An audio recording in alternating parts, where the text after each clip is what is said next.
Hi, welcome. Enjoy the content, subscribe, and turn on notifications. Lexington, in the heart of Kentucky, was the kind of town where almost everyone crossed paths in some way.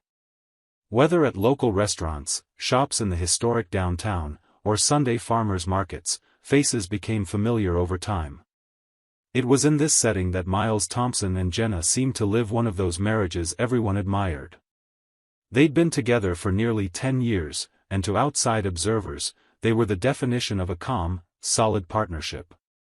Miles owned a used car dealership he'd inherited from his father and turned into a local staple.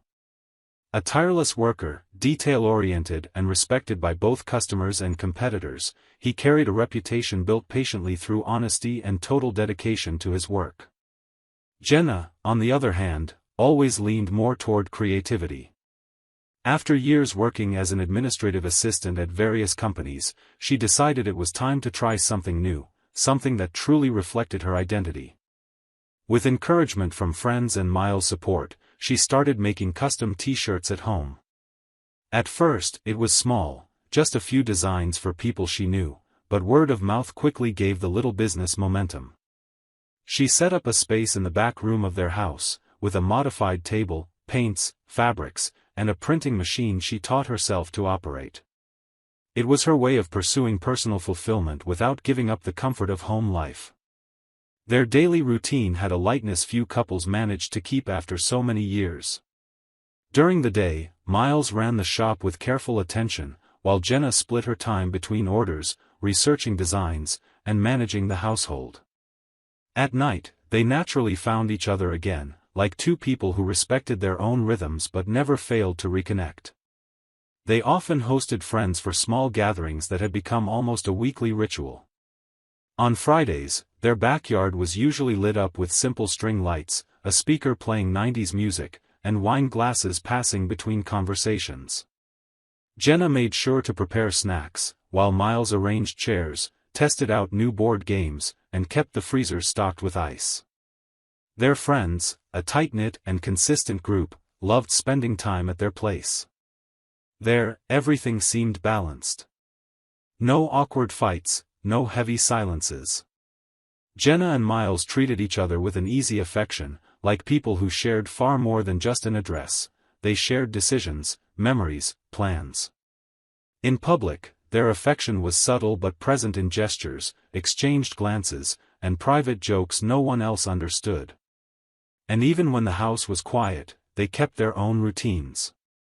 On Sundays, they'd watch shows together on the living room couch, wrapped in blankets with bowls of popcorn balanced on their knees. Sometimes they'd go out to local restaurants, other times, they preferred cooking at home and eating on the porch. Their marriage was seen by many as a model. There was closeness, respect, and above all, stability. Social media posts were rare but always spontaneous, no showing off or over-romanticizing. Just two adults living together in balance, supporting each other through everyday challenges. When Jenna decided to invest in her t-shirt business, Miles was the first to celebrate. When he needed to renovate part of the shop, she was involved in every color choice and furniture layout. They moved side by side, without rushing or pushing. They were the kind of couple that gave others confidence, as if their story proved it was still possible to maintain a healthy relationship after so many years. In the neighborhood, they were well known. The couple with the red car in the driveway, the always tidy house, the quiet evening gatherings. Jenna was remembered for her original designs and her warmth when handling orders, while Miles was respected as someone fair and dependable, both in business and personal relationships. There was something about the way they lived that gave off a sense of calm. No big excesses, no forced displays. It was all simple, but genuine. This harmony, built over time through conscious choices, made no one around them doubt the strength of their marriage. And maybe that's why no one was ready for what came next. But up until then, everything seemed exactly as it should be. That afternoon, Lexington's sky was clear and the temperature mild. It was just an ordinary Wednesday, no rush, no plans, and Jenna had scheduled time to get ahead on a series of t-shirt orders due by week's end. She was alone at home, as usual on weekdays, and had already passed the halfway point when she noticed the printing machine was heating up more than normal. She found it strange but figured it was just from extended use. Still, she turned it off for a few minutes and opened the window to ventilate the room better. After a short break, she went back to work, determined to finish everything before Miles got home from the shop. Around 4 in the afternoon, when she turned the machine back on, what had seemed like a minor issue turned into a sharp pop, followed by sparks. Within seconds, the outlet started releasing smoke and a thin line of fire spread along the edge of the workbench, reaching flammable materials used for customizing the shirts. Jenna tried to smother the flames with a damp cloth, then ran to the kitchen to grab the small fire extinguisher she kept there. But by the time she returned, the fire had already taken over part of the room. Panic set in before she could think clearly. Smoke spread fast, the heat became suffocating, and the crackling sounds created an overwhelming sense of urgency. She ran upstairs, believing she'd be safer there. She closed the door to the master bedroom and opened the window for fresh air. Shaking, with her phone in hand, she called emergency services and gave her address in a shaky voice. Her words came out rushed but were understood. The operator assured her a team was on the way and told her to stay near the window, away from the smoke. Jenna tried to stay on her feet, but the pressure in her chest and the feeling of helplessness made everything spin. Looking down, she saw neighbors gathering in the street, pointing at the house filled with black smoke, and someone shouting for her to stay calm. A few minutes later, the first sirens cut through the air. The fire truck stopped in front of the house, and activity began immediately. From above, Jenna could see the firefighters preparing, organizing their gear, but the heat from downstairs was already making it hard to stand. That's when she noticed one of them stand out. Tall, with precise movements, gesturing with authority, he pointed to the ladder and started climbing with surprising speed. When their eyes met for the first time, there was a strange, hard-to-explain jolt. There was smoke, chaos, and panic all around, but that look, hers to his to hers, created an immediate connection. The firefighter climbed quickly and, once he reached the window, reached out his arm. Jenna grabbed his hand like it was the only thing keeping her conscious. He helped her through the opening carefully, holding tight, guiding each movement with precision. No words were exchanged. There was no time for conversation. When they reached the ground, he led her to a safe zone where another firefighter was already waiting with an oxygen mask. Jenna sat on the sidewalk, lungs burning, eyes stinging, body trembling from exhaustion and relief. Everything happened so fast it felt like a blur. But as she was being treated by a paramedic, her mind couldn't let go of that image. The face of the man who rescued her, partially covered by his mask, his steady eyes, his voice she barely heard but whose presence stayed with her. It was as if, in the middle of the shock, something inside her had been touched in a different way. It wasn't just gratitude. It was something else, more subtle yet more intense.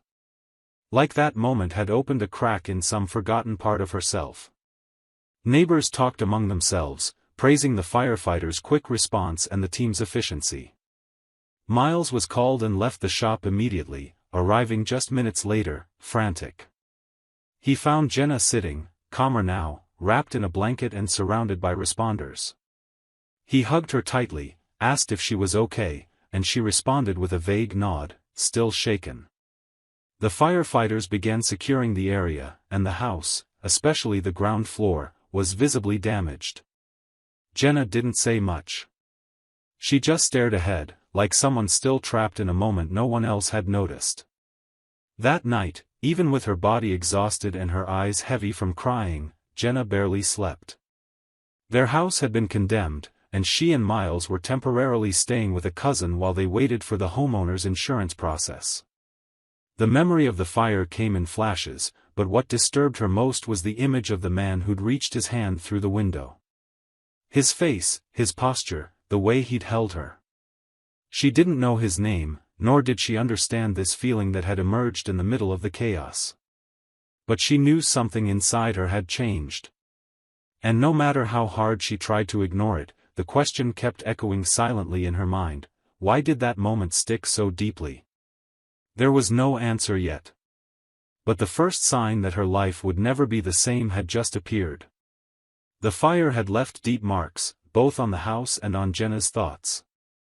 While Miles handled insurance paperwork and met with real estate agents to find a new home, she found herself increasingly disconnected from the world around her. They were staying with a cousin, improvising routines while trying to rebuild their lives. But no matter how hard she tried to refocus on work and daily tasks, Jenna couldn't push the image of the firefighter who'd rescued her out of her mind. That brief, silent moment kept replaying in her head, as if it meant something greater than she was ready to admit. Thanks to Miles' solid reputation with the insurance company, the claim was processed faster than expected. Within days, he closed a deal. Less than 3 weeks later, they had a new house.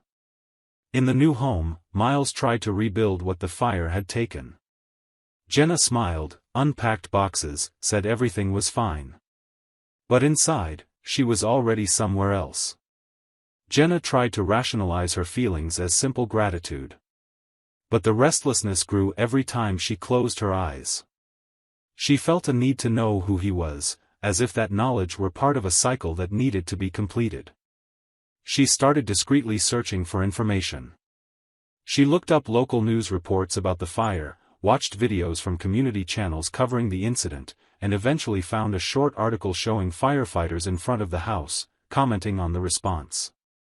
At the bottom of the video, a caption read, "Team from Battalion 3, including firefighter Cole Ramsey, who led the rescue of the resident." With the name in hand, the search became easier. She found the fire station where he worked, his shift schedule, even community events the station participated in. Without Miles knowing, Jenna began spending her free time near the area, making up excuses to be close by. Sometimes she'd stop at the corner market, other times, she'd pretend to browse nearby shops. She wanted to run into him by chance, as if fate were nudging them toward a natural reunion. And as often happens when someone searches hard enough, the moment came. It was a Monday afternoon when he was leaving the station and she was pretending to read a blood donation poster on the outside wall. He recognized her instantly, though he hesitated a second before speaking. She thanked him for the rescue with a restrained smile, and he was polite but direct. He said he'd just done his job, nothing more, but his look suggested this meeting stirred something in him too. Their first real contact happened right there. Then came others.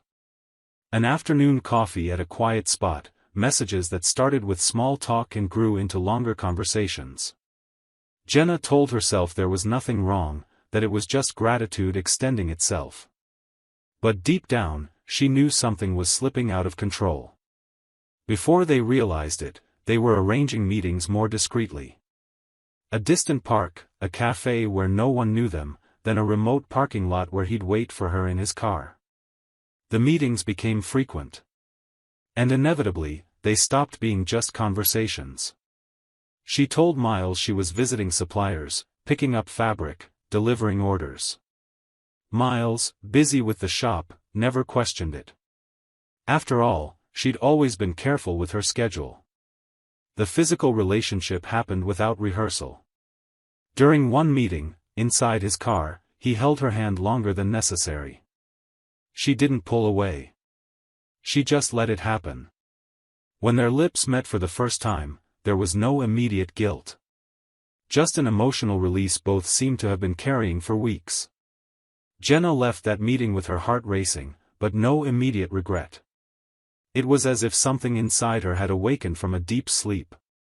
In the days that followed, she tried to keep up with her routine, but there was always a latent anxiety, a new kind of anticipation filling the space once occupied by stability and predictability.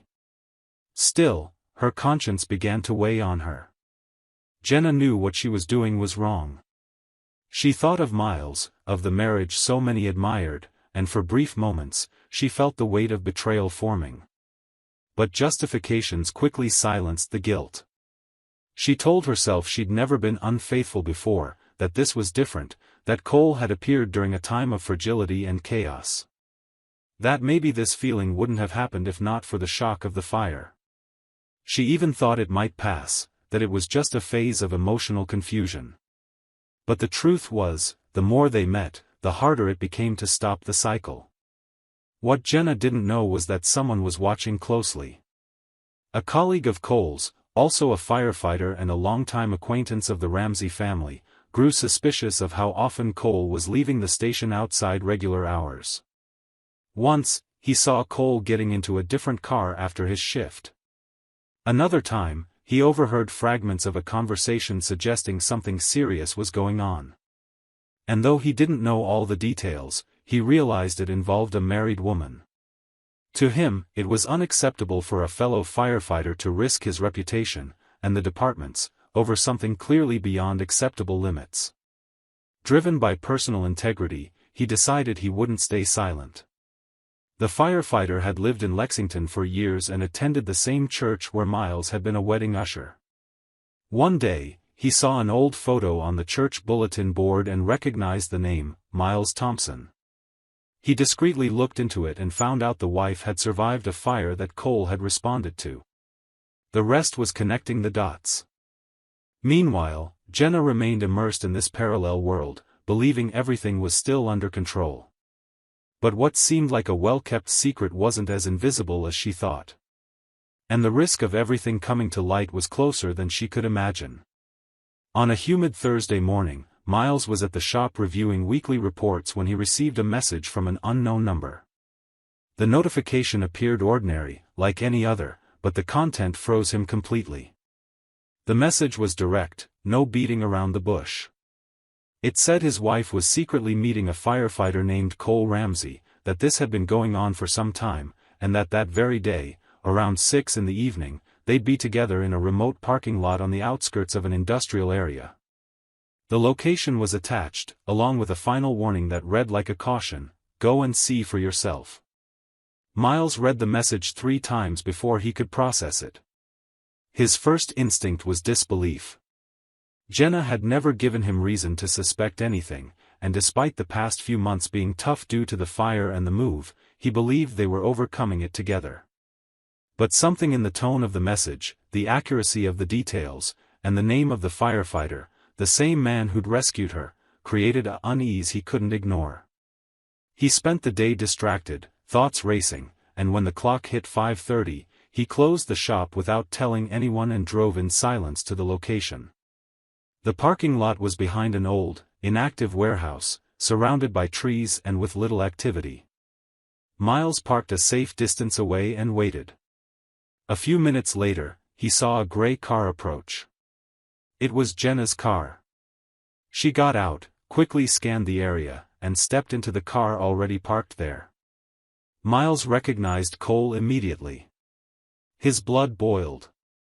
His chest tightened and his fingers trembled on the steering wheel. He took a deep breath, but seeing his wife enter another man's car made any attempt at rationality impossible. He got out and walked toward them. When he got close, Jenna realized too late. She opened the passenger door in a panic and stepped out, her face in shock. Cole also got out, confused, trying to understand what was about to happen. Miles didn't yell. His voice was firm, low, but carried a weight far more devastating than any outburst. "Do you have any idea what you've just done, Jenna? Do you even know what you're destroying?" Jenna tried to speak, but he didn't let her. "With this man? With this firefighter? Is this really happening? Did you replace me with someone you barely know? With someone who saved your life and then led you into this mess?" She, breathless, took a step forward. "Miles, I didn't plan this, I swear.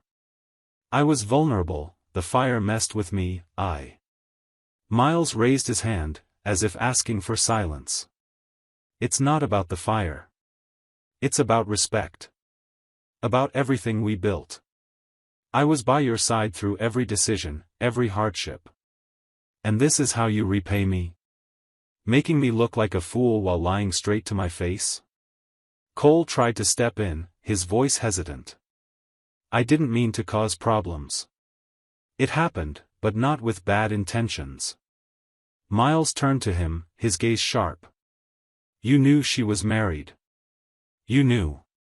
And you kept going anyway. What kind of professional does that? You're supposed to stand for safety, responsibility.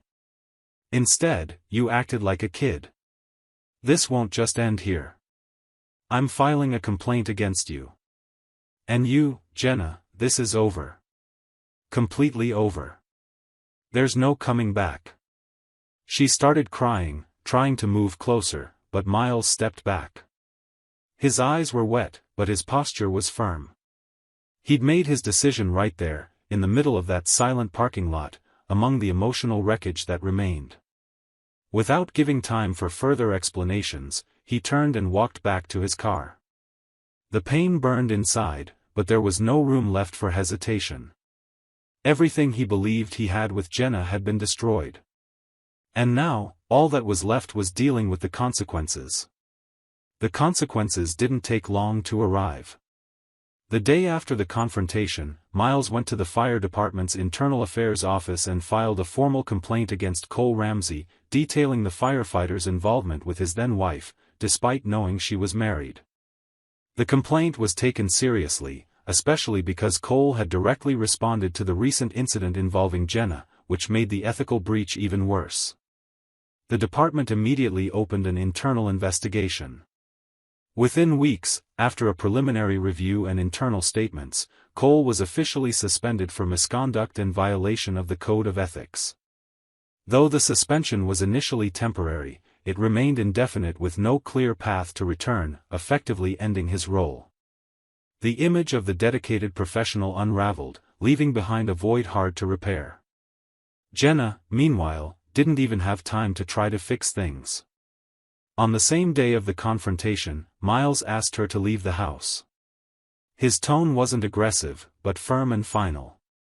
He said there was no room left for rebuilding and that any attempt to explain or soften things would only make it worse. Jenna packed a few clothes, documents, and the lighter equipment from the small studio she'd set up with the remaining insurance money, and moved in with her older sister, who lived in a more distant neighborhood. There, she stayed in the guest room and tried to reorganize her routine, now surrounded by constant silence and a growing emptiness that seemed to expand with every attempt to move forward. She went back to making t-shirts, adapting to the new space, but nothing felt the same. Orders still came in from loyal customers unaware of her story, but the enthusiasm was gone. Ideas stalled mid-process, designs lost their color, and even the simple act of using the machine brought discomfort. The space between prints was filled with thoughts circling endlessly. She thought of Miles, of quiet nights in the old backyard, of smiles during dinners with friends, of plans to renovate the garden, even of trivial arguments about movies or grocery shopping. Everything now felt distant, almost like it belonged to another life. She tried reaching out a few times. Sent short messages, no emotional appeals, just asking if he was okay, if he needed anything from her, if he'd want to talk, even if just to end things maturely. But Miles never replied. He'd read them and leave them unanswered. Jenna quickly realized there was no opening left. Miles had completely shut down, not out of pride, but because he was hurt in a way that wouldn't allow any reconciliation. And that hurt more than any shouting ever could. His absence was a constant echo in everything she did. Meanwhile, Miles focused entirely on the shop. He reorganized processes, expanded partnerships with nearby dealerships, renovated the building's facade, and even hired a new manager to help with sales. It was his way of filling the void left by the betrayal. When friends found out what had happened, they didn't hesitate to take his side. Many had known the couple since the beginning, sharing dinners, trips, and confidences. Now, learning about Jenna's infidelity, they felt deceived too. Messages stopped, invitations disappeared, and even those closest to her made it clear they couldn't remain friends with someone who had broken something so solid on impulse. Jenna noticed this distance gradually. Vague replies in group chats, long silences, invitations that never came. That support network that once made her feel safe was gone. Not out of malice, but consequence. And that consequence tormented her the most. There was no villainy, no public punishment. Just the silent withdrawal of people who once filled her life. Her sister tried to comfort her, saying things would get better with time, but Jenna knew it wasn't that simple. Some losses are final, and this one seemed to be one of them. Alone, surrounded by boxes of paint and fabric scattered on a makeshift bed, she began to understand, with pain and clarity, the weight of the choices she'd made. She wasn't the admired wife anymore, the host of happy evenings, the woman who radiated calm and balance. She was now someone trying to rebuild on the wreckage of a mistake she'd caused herself. And maybe that was the greatest punishment of all, knowing no one pushed her into that abyss, that everything she'd lost came from a decision that, however confusing it seemed at the time, was made by her own will. There was no going back. Just silence. And the long journey back to herself. Thank you for watching the video. If you enjoyed it, don't forget to subscribe to the channel and turn on notifications so you won't miss any updates. See you next time.